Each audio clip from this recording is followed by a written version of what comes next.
Thanks for joining us for another episode. Today, we're talking about bad advice and broken playbooks because not all advice ages well, and some of it never really worked to begin with. Today, we're going to take a minute to laugh about some of the leadership myths that have gotten us here. So, to the panel, what's the worst leadership advice you've ever received, and how did it backfire for you?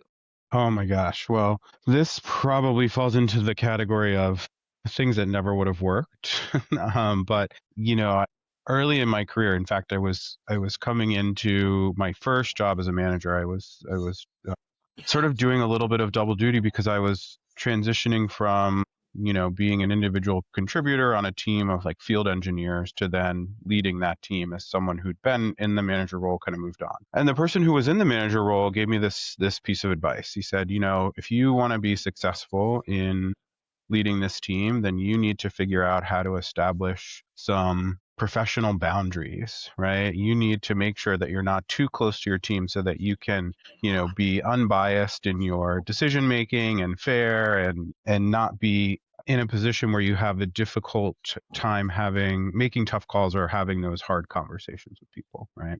And I didn't know anything about anything back then. This is 20 plus years ago. And I really trusted this person. And so I took it to heart, man. I owned that. And I thought, okay, these people that I've been shoulder to shoulder with for the past 3.5 years or whatever it was, running these implementations, now I've got to figure out how to be their boss, right? And boss, I think, is kind of the key word there because that's what I thought it was at the time, right? And I took it to heart, and I think that the challenge really is that when you lose touch with the things that are going on with people, whether inside the professional setting or outside the professional setting, you create blind spots for yourself, right? And I know that now. I didn't know it then, but if somebody is, say, missing a deadline or consistently missing deadlines, I was operating under the assumption that they just weren't doing their job, right? And as their boss, I said, you need to do your job, right? Do it as I say because I said so kind of mentality. Man, did that backfire. And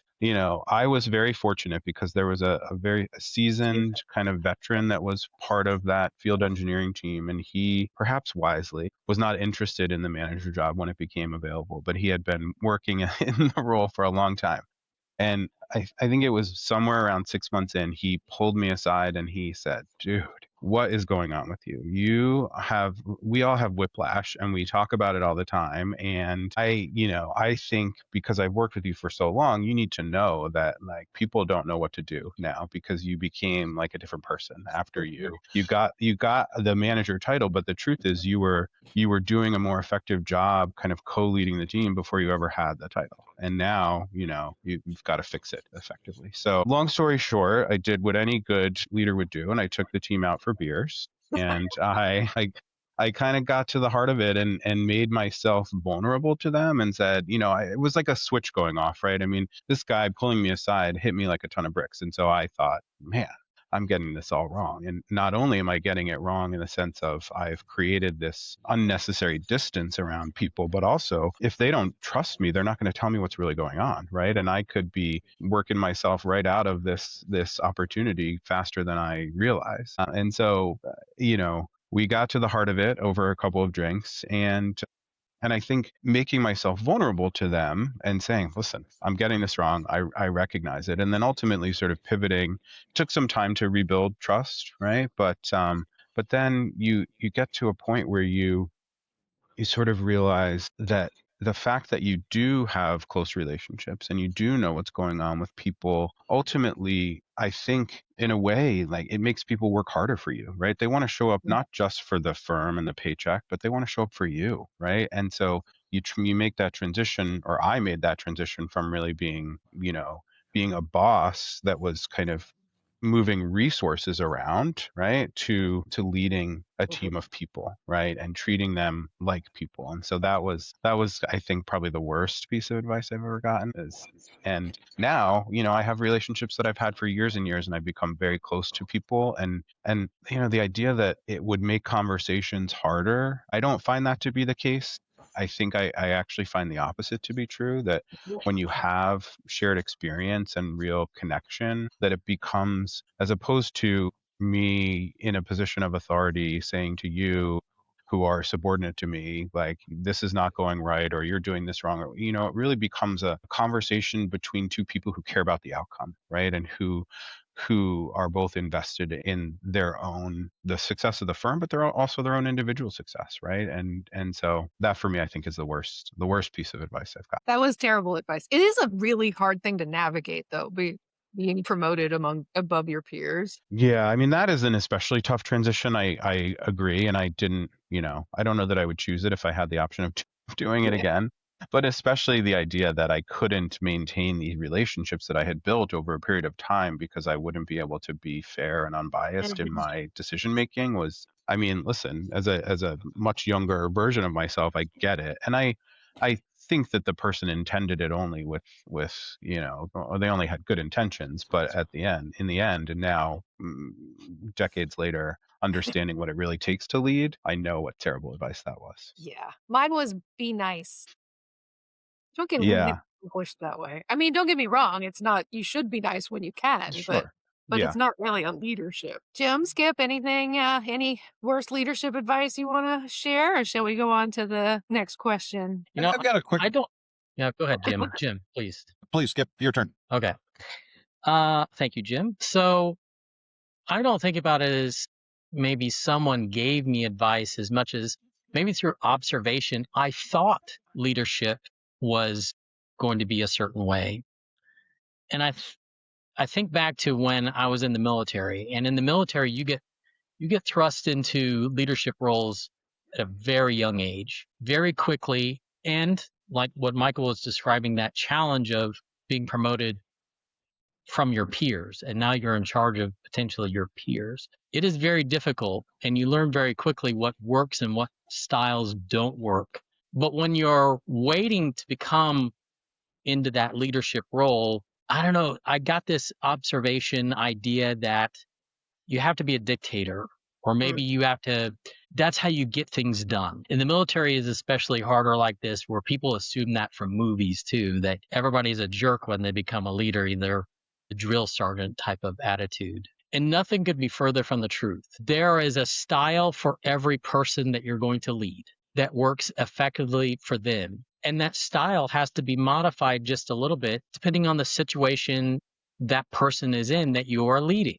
For example, if they're really stuck versus when they're frustrated, or when they've done a good job, or they usually like hands off leadership, but right now they need more of a helping hand and someone to work through the details with them.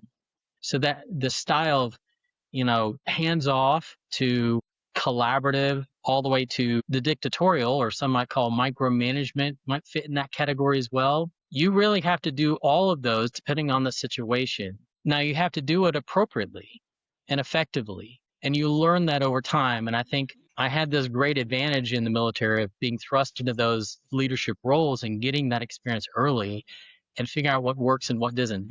Coming in and just being a dictator is something that just won't work.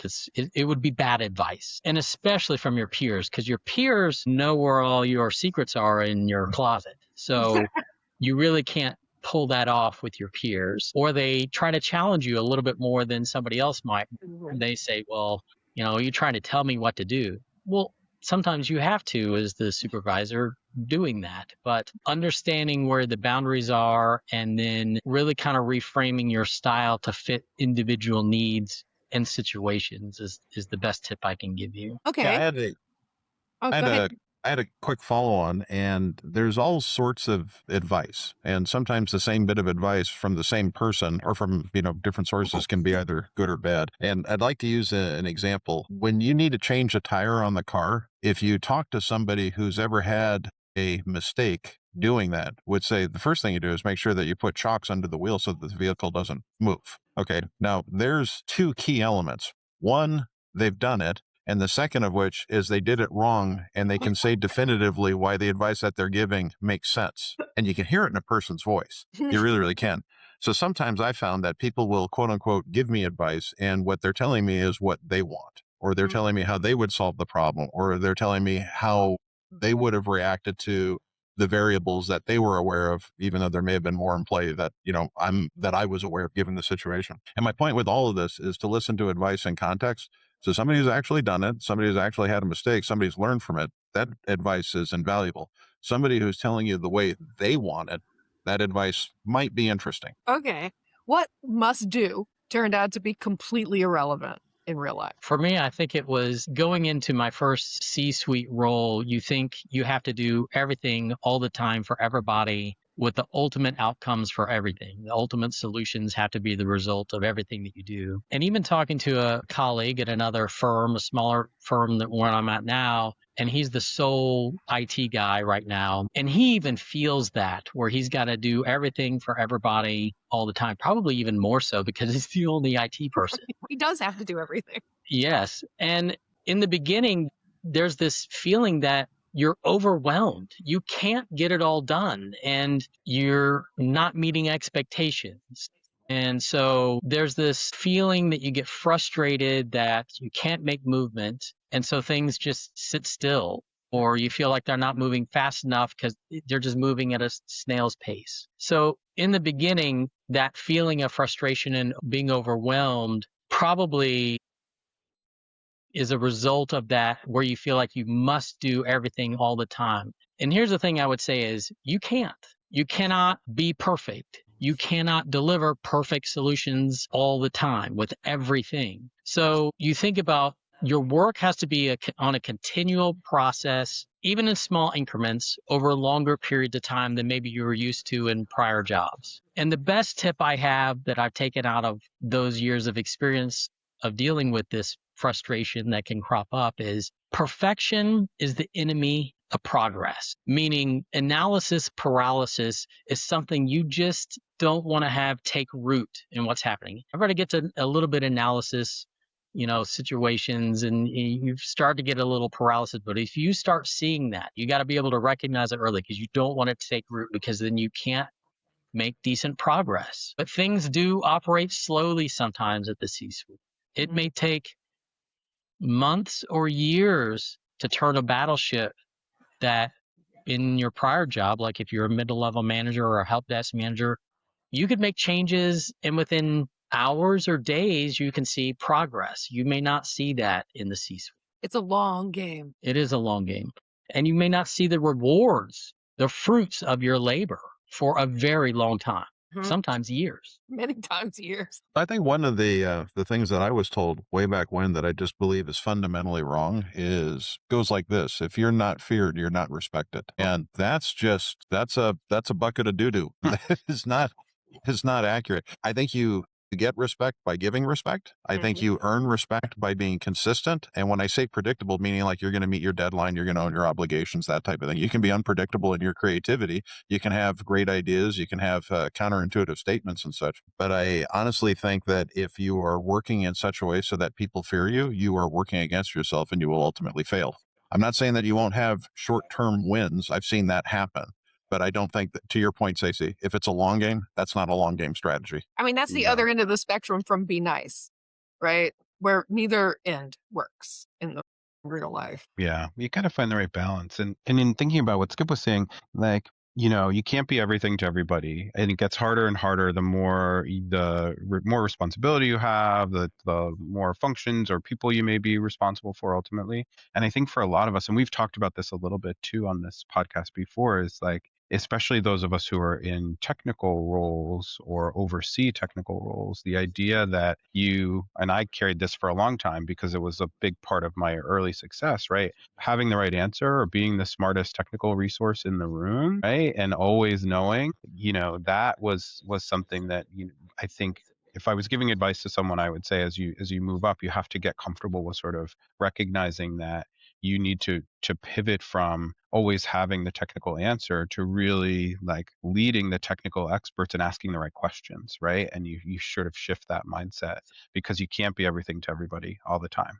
And you can't be the smartest person in the room all the time. You need to figure out how to surround yourself with people that make you smarter. Okay, so on that vein, what leadership habit did you finally ditch? It's a recurring theme in this conversation. I'll take a stab at this. And one of which is I feel that I always lead with respect. And I had to learn to be comfortable with the fact that at any point in time, there's a percentage of the population, there's a percentage of the team, there's a percentage of my peers who are unhappy with a position that I've taken, with a decision that I've made or not made, that type of thing. So when you're a CIO specifically, you can have some interesting challenges, one of which is the security of the firm, if information security happens to be one of your responsibilities.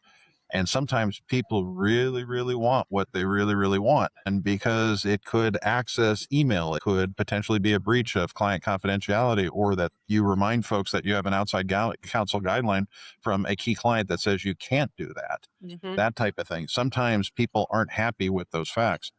And early on in my career as a chief, that really, really bothered me. And I'm not saying that it doesn't now, but I accept the fact that I am paid and relied upon to do a particular job and own the responsibilities that are clearly in my lane. And sometimes that means there'll be an uncomfortable conversation or two. Hopefully people will understand the motivation and recognize it's not a difference, Stacey, to role play with you. We're not disagreeing as people. We might have a different perspective on a thing. Here's my motivation. Here's my responsibility. Here's what I have to deliver. And you can either understand that or you can accept that. And then hopefully we'll have the opportunity to have something that'll go your way, because that is allowed. And I can help you accelerate that success, that type of thing. But the notion of you're going to be the most popular. So Michael had talked about being the smartest person in the room. As a chief, or maybe at a holiday party, you'll be the most popular person in the room. But the other 364 days of the year, not so much. Every once in a while, there's going to be a little friction. When you're Bruckner taking out his team for beers, then you get Yeah, well, that is one strategy. I'll tell you, it does work. Holiday parties are good. I also find the first, not that I have any intention of changing, but you get a little bit of a honeymoon period, anytime you start in a new place too. Yeah, So, that's true. yeah. Okay. So what books or frameworks overpromised and what actually moved the needle? Any good books? So I haven't actually moved the needle one. I think there are a lot of books that overpromise, and I pretty much wipe them from my memory as soon as I get rid of them. But way back when, 20 years ago, my CIO at the time gave me Getting Things Done by David Allen, and I still use an adapted methodology from that book just to keep my ducks relatively corralled. A row is too much to ask, but Yeah. I was looking, I'm cheating because I'm looking at my bookshelf over here. Along those same lines, one book I think that really resonated for me was It's the Manager. I don't know if anybody else read that one, but it was put out by some folks that worked at Gallup, and the idea behind it was that I have to really stretch my memory, but the idea behind it was that an organization's success is really tied to the quality of the managers, right? And so, and for folks who sit in, the C-suite, that you really have to put people in place that, and I can use our sort of technical skill set as an example, right? But, just because you are the best technical subject matter expert at something does not mean that does not automatically translate to you being a good manager or leader of people, right? And so working both to identify what the characteristics are that make up good managers inside your organization, but then also actively working to cultivate that skill set is really critically important. And so I've kind of built that into my own style, but that was one that really resonated for me. I've got one, and this one resonated with me. There's an author out there by the name of Mark Manson, and he had a lot of popularity with a book called The Subtle Art of Not Giving an F, and you can look it up. And people would look at the title, as did I, and I thought it was going to be a series of statements to make yourself be numb to what's around you and to be so cool because, nothing was going to affect you and all that. And what it's a really interesting title because it grabs your attention. But what it actually is advocating the opposite, is you need to find out what in your life you give an F about, and you give your all to that limited number of Fs. So I'm mixing and matching my examples here. I really care about my family. I really care about my job. I really care about ILTA. Everything else, I care a little bit less. Just picking a generalization. Mm-hmm. And when I care about my family, they get the best that I can bring.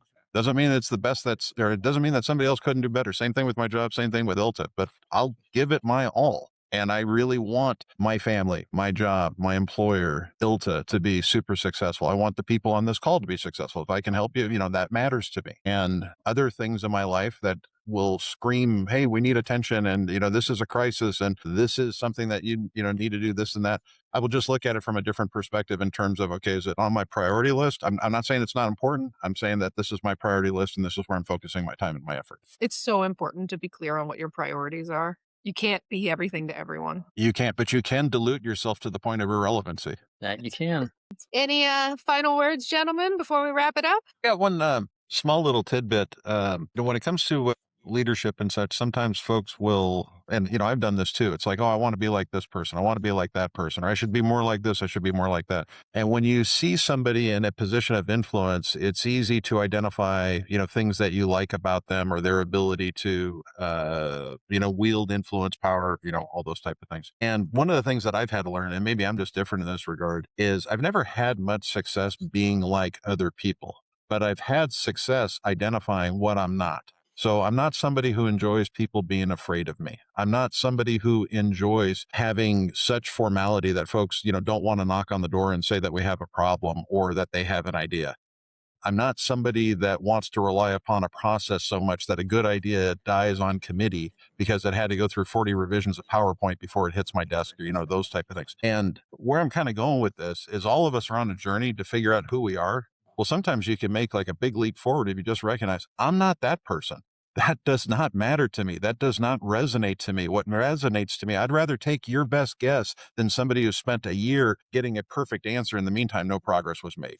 That type of thing. I'd rather get it right on round 2 than wait until we know it's going to be perfect on round 1. Adam Kane had the really wise insight. We don't work in an industry where there are life and death consequences. He once had a job that had life or death consequences. The price of progress sometimes is a good guess, and we should pay it willingly, learn as fast as we can, and iterate. I want to be that person. Perfect. All right. Well, thanks for joining us for So You Want to Join the C-Suite, where we go behind the title and inside the realities of law firm leadership. We'll be back next time for Burnout in a Designer Suit. Also, don't miss us at ILTACon 2026, where you can see So You Want to Join the C-Suite live and in person. Register now at iltacon.org. Registration just opened up. Thank you, gentlemen. A joy Thanks, as Stacey. always. Thank you. Yeah. Thank you. All right. Bye, everybody.